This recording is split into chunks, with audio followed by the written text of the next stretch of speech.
Magandang umaga sa inyong lahat. Kwentong katatakutan ba ang gusto niyong marinig? So, tara, kwentuhan tayo ng katatakutan.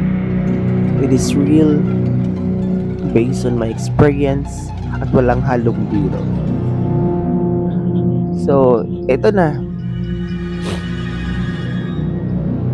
Experience ko to nung 6 years old ako. Nakatira kami sa, tawagin lang natin, haunted house. Tapos maraming punong nakapalibot sa'yo. Marami kang mga insektong naririnig gabi-gabi. So, ito experience na to is yung time na nag-brown out sa walang ilaw, lampara lang yung gamit, napakadilim ng paligid.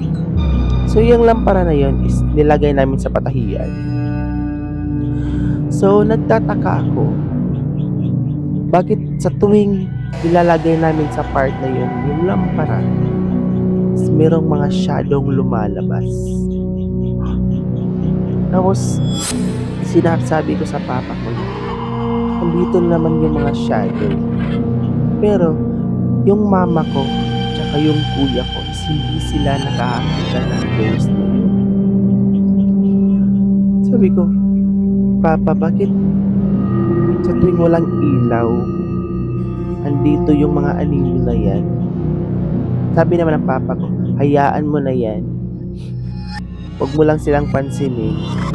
Hindi naman sila nang gagambalas at hindi naman nila tayo ginagalaw.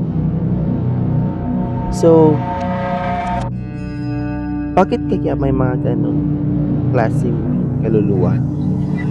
Ano kaya yung gusto nilang ipahiwatig? Bakit nagpapakita sila sa amin tuwing nagba-brown out, tapos nilalagay namin yung lampara? So, hanggang dyan lang muna mga idol. Follow for more videos. Sana'y supportahan nyo yung story kong ito. Ito ay based on experience ko naman. So, kung gusto nyo pa ng more stories doon sa haunted house namin, comment lang kayo sa comment section.